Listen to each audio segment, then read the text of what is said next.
Assalomu alaykum, hurmatli obunachilar. Navbatdagi mavzumuz nabasa, nabaya, yekuk va ubasa.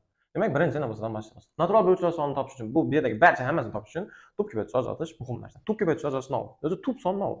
Sonlar o'zi ikki turga bo'linadi. Birinchisi tub, ikkinchisi murakkab deb aytiladi. Endi savol sizlar, tub sonlar necha son aytiladi? Ko'p uchratamiz tub sonlarni. Tub sonlarda qoida sifatini yozib qo'ysangiz bo'ladi. Birga va o'ziga bo'linadigan sonlarga tub sonlar deb aytiladi. Misol, masalan, qaysilar tub sonlar o'qildi. Bular ikkidan boshlaydi va 2 yagona juft tub son. Undan keyingisi 3, 5, 7, 11, 13, 17, 19, 23, 29, 31, 37, 41, 43, 47. Mana bu sonlar 2 dan to 50 gacha bo'lgan tub sonlar hisoblanadi. Endi murakkab son haqida gaplashamiz. Demak, murakkab son. Necha son murakkab son deb aytiladi? Yodingizdan chiqarmanglar. Bo'luvchilari ikkitadan ko'p bo'lsa bo'ldi. Bu murakkab son bo'ladi. Masalan, 12 ni olamiz. 12 ni ichki bo'luvchilar bor. Nobasini o'rganmadik-ku, demak bo'luvchilarni bunda topamiz. 1, 12. Ya'ni 12 1 ga bo'linadi, javob 12 chiqadi. 12 12 ga bo'linadi, javob 1 chiqadi. Keyin 2 ga bo'laman 6 va shu tariqasida 3 ga bo'laman, javob 4. Ya'ni ikki tarafdan siqib chegaralab kelamiz. Demak, bu yerda paydo bo'ladi 1, 2, 3, 4, 6, 12 degan sonlar. Demak, 12 ni bo'luvchilari 6 dan ekan. Endi shu narsani NBS formulasi orqali topamiz. Ya'ni NBS nima o'zi? NBS uzatmasi natural bo'luvchilar soni. Chet topamiz. Birinchi masalan 48 ni topchi bo'lsak, tub ko'paytirish ajratamiz. 2, 24, 2, 12, 2, 6, 2, 3, 3, 1. Demak, kanonik yoyilma yozamiz. Ya'ni endi yozsak narsamiz kanonik yoyilma deb ataladi. 2 ni 4-inchisi, 3 ni 1-inchisi.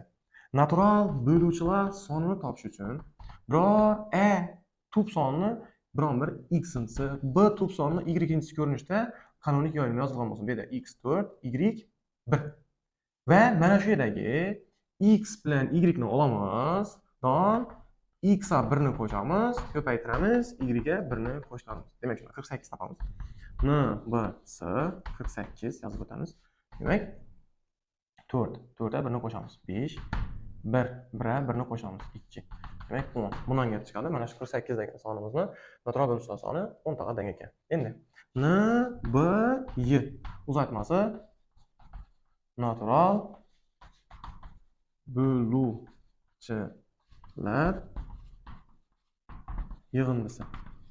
Chet topamiz. Xuddi shuni, masalan 36 olamiz. Tub ko'paytirish ajratamiz. Qayasi qara 2 ga bo'laman. 18, 2 ga bo'laman. 9, 3, 3, 3, 1. Demak, 36 ni yozib olaman. 2 ni kvadrati, 3 ni kvadrati. Endi formulani topamiz. Ya'ni n b y. Yana shu gap, a ni x-inchisi, b ni y-inchisi ko'rinishda yozilgan bo'lsa, bu yerda darajasini 1 ni qo'shib, 1 ni ayiraman, pastda a dan 1 ni ayiraman. Ko'paytirib suratda yana darajasini 1 ni qo'shaman, 1 ni ayiraman, mahrajda 1 ni ayirib qo'yaman, ya'ni tub sondan. Demak, n b y 36 degan sonimniki. Demak, 2 ni ikkinchisini darajasini 1 ni qo'shsam, 2 ni uchinchisi paydo bo'ladi. Undan 1 ni ayiraman, mahrajda esa, ya'ni tubdan 2 dan 1 ni ko'paytirib. 3 xuddi shuni. 3 ni kvadrati bo'lsa, 3 ni uchinchisidan 1 ni ayiraman, pastda 3 dan 1 ni ayiraman. Teng. Hisoblaydigan bo'lsak, 8 dan 1 ni ayirsam 7, mahrajda 1 ko'paytirib. 27 dan 1 ni ayirsam 26, mahrajda 2. 7 ko'paytirib 13 hosil bo'ladi. Javob 91 ekan. Ya'ni 36 sonimni natural bo'luvchilar yig'indisi 91 ga teng ekan. Endi ko'pchilikka muammo bo'lgan ishlar 1-2 misollar bor. Masalan, 12 sonining tub bo'lmagan ko'paytuvchilarini toping. Ko'paytuvchilar sonini toping. Necha topamiz? Ya'ni 12 ni tub bo'lmaganini bizanki hammasi keladi ichine.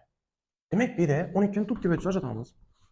2, 6, 2, 3, 3, 1. Va yozib olamiz kanonik yoyilmasini. 12, 2 ni ikkinchisi, 3 ni birinchisi. Xuddi shu tartibda nabasini ham topamiz.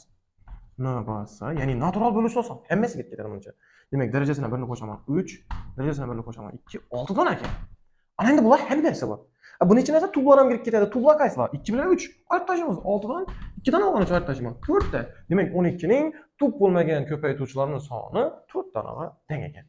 Masalan, video yoqib turgan bo'lsa, kommentariyada o'zingizni fikringizni qoldiring.